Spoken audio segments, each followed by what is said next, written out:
This word is for the woman everybody leans on, the strong one, the one they call when it all falls apart. Your mama, your man, your children, your friends, the folks at church. They all know your door is open and your arms are steady. You're the one who holds it together when nobody else can. And baby, can I ask you something nobody ever thinks to ask you? Who holds you when you finally lie down at night? Who carries you? You've been the strong one so long that nobody thinks to check on the strong one. If that's you, the woman everyone leans on, who's got nobody to lean on, stay with me this morning. Don't scroll past your own name. There is a word in here for you. I'm not going to clap for how strong you are this morning. You've had enough people praise the very thing that's quietly wearing you down. Let me say the true thing instead, the way somebody who loves you would. Being the strong one has cost you something. Somewhere back there you learned that if you let yourself need anybody, you be let down, so you stop needing. You became the one who gives and never asks, who pours and never gets poured into. And from the outside it looks like strength, daughter, but trust roll. No,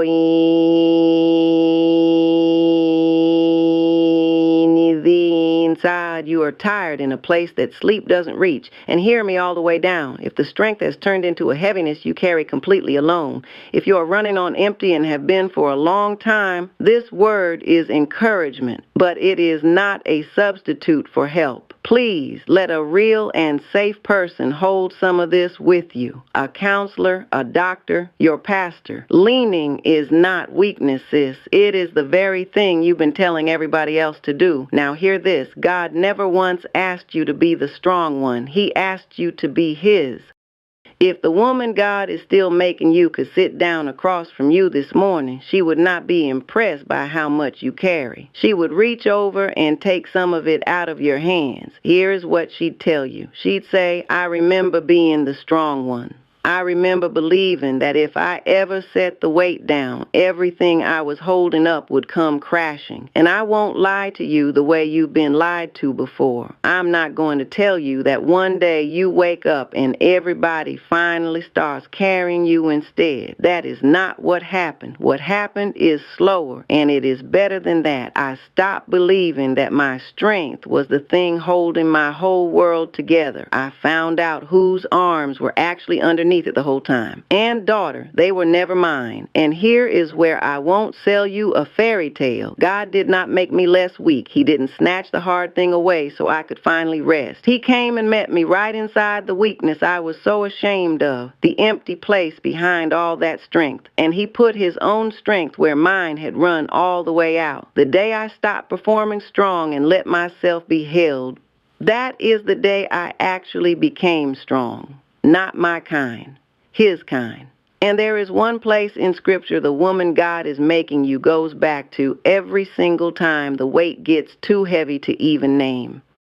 Here's the word she keeps. It's in 2 Corinthians chapter 12. And you have to hear where it's standing, because the ground it grows out of is the whole gift. The man writing it, Paul, had something he called a thorn, a pain, a weakness. We're not even told exactly what it was. And he did what you would do with it. He begged God to take it away. 3 times he pleaded, let this leave me. And God, sit with this, because it is not the answer you'd expect. God said no, He did not remove it. Instead, He said this, 2 Corinthians 12, verse 9. But He said to me, my grace is sufficient for you, for my power is made perfect in weakness. Therefore, I will boast all the more gladly of my weaknesses, so that the power of Christ may rest upon me. Sit with that, daughter. Now, this is your auntie talking, not the verse. Hear what it does and does not say. It does not say God will make you stronger so you can carry even more. It does not promise the thorn comes out by Friday. It says the opposite of everything the world taught you, that the place where you are weakest, the very place you've been hiding behind all that strength, that is exactly where the power of Christ comes to rest. You do not have to be strong enough, daughter. He is. His grace is sufficient. And that old word sufficient simply means it is enough. He is enough.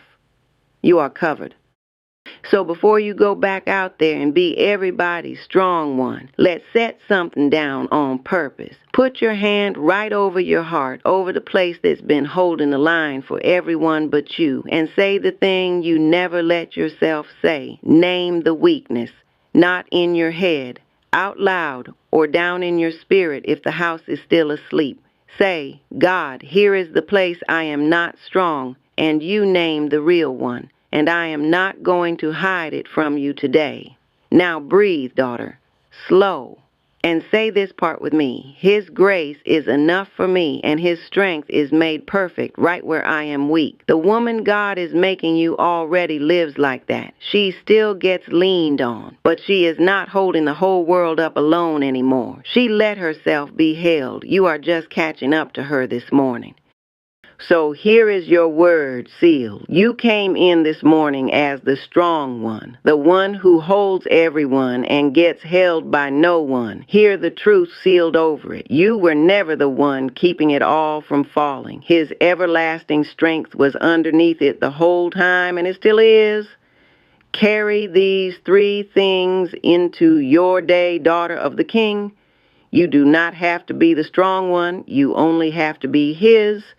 His grace is sufficient. That means it is enough, and so are you in Him without performing 1 more ounce of strength. And the weakness you've been hiding all this time is not your disqualification. It is the very place the power of Christ comes to rest. You are His, and that settles it. Sit with one question today, daughter. Where is the one place you've been being strong, all by yourself, that you could finally let God and one safe person help you carry? Tell me down in the comments. I read them like letters back.